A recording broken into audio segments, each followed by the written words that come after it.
Assalamualaikum teman-teman. Bagaimana nih kabarnya? Pasti baik kan? Oke, pada kesempatan kali ini saya akan mempresentasikan hasil penelitian kami yang berjudul Moderasi Beragama dalam Kurikulum Pesantren Studi Kasus Pondok Pesantren Al-Zikro Banyuwangi. Penelitian ini fokus pada bagaimana nilai-nilai moderasi beragama dapat diintegrasikan secara efektif dalam kurikulum pesantren, khususnya pada pesantren semi modern seperti Pondok Pesantren Al-Zikro ini. Harapan kami, pembahasan ini bisa menjadi inspirasi untuk melihat pesantren tidak hanya sebagai lembaga tradisional, tetapi juga sebagai model pendidikan inklusif yang relevan dengan tantangan zaman. Pesantren adalah lembaga pendidikan Islam yang telah lama menjadi bagian integral dari masyarakat Indonesia.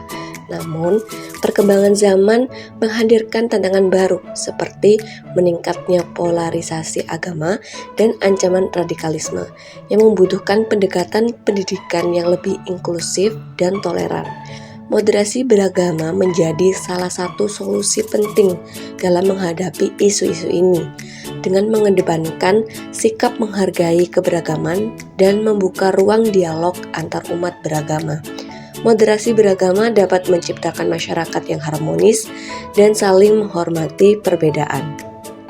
Pondok Pesantren Al-Zikro ini didirikan pada tahun 2018 di Banyuwangi, merupakan contoh pesantren semi modern yang mengintegrasikan nilai-nilai tradisional dan modern. Pesantren ini memiliki visi strategis untuk mencetak kader-kader muda yang tidak hanya berilmu agama, tetapi juga adaptif terhadap perubahan sosial. Dengan pendekatan yang inovatif, pesantren ini berusaha menciptakan santri yang inklusif dan kritis, sehingga mampu berkontribusi di tengah masyarakat yang beragam. Pesantren Al-Zikro menggunakan pendekatan kurikulum semi modern, yang mana menggabungkan elemen tradisional seperti pengajaran kitab kuning dengan pendekatan modern. Salah satu inovasinya adalah menggunakan kitab skema Al-Ahwa yang dirancang untuk mempermudah pembelajaran tata bahasa Arab. Selain itu, kurikulum ini juga mencakup pengembangan keterampilan kepemimpinan, penguasaan bahasa asing, dan adaptasi terhadap dinamika sosial. Pendekatan ini menunjukkan bagaimana pesantren dapat menjawab kebutuhan pendidikan di era modern tanpa meninggalkan nilai-nilai tradisionalnya. Implementasi moderasi beragama di pesantren Al-Zikro tidak hanya terwujud melalui kurikulum formal, tetapi juga melalui berbagai kegiatan pendukung. Kegiatan seperti diskusi kelompok, seminar, dan tutor sebaya dirancang untuk memperkuat pemahaman santri terhadap nilai-nilai moderasi. Selain itu, pesantren melibatkan narasumber eksternal seperti dosen dan tokoh masyarakat untuk memberikan perspektif yang lebih luas. Hal ini bertujuan untuk mengasah kemampuan santri dalam berpikir kritis dan menerima perbedaan. Keberhasilan pesantren Al-Zikro dalam mengimplementasikan moderasi beragama didukung oleh 3 faktor utama. Pertama, kepemimpinan progresif dari pengasuh pesantren, yakni Kiai Haji Ahmad Wahyudi, yang menggabungkan nilai tradisional dengan pendekatan multidisipliner.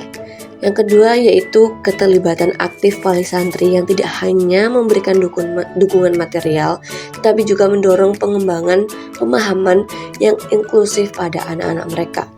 Yang ketiga, motivasi internal dari santri yang terbangun melalui pendidikan holistik di pesantren. Faktor-faktor ini menciptakan ekosistem pendidikan yang kondusif dan transformatif. Nah, jadi untuk kesimpulan dari pembahasan yang telah aku jabarkan tadi, yaitu penelitian ini tuh menunjukkan bahwa Pondok Pesantren Al-Zikro Banyuwangi adalah contoh nyata bagaimana moderasi beragama dapat diimplementasikan dalam pendidikan pesantren. Dengan kurikulum yang inovatif dan pendekatan pendidikan yang inklusif, pesantren ini berhasil mencetak santri yang berilmu, kritis, dan adaptif. Hal ini tercapai melalui sinergi antara kepemimpinan pengasuh, dukungan wali santri, dan motivasi internal dari santri itu sendiri. Semoga model pendidikan ini dapat menjadi inspirasi bagi lembaga pendidikan lainnya dalam membangun masyarakat yang lebih harmonis dan inklusif. Mungkin itu aja dari aku, sedikit penjabaran dari penelitian yang udah aku lakukan di salah satu pondok di Banyuwangi. Kurang lebihnya aku mohon maaf. Thank you. Wassalamualaikum warahmatullahi wabarakatuh.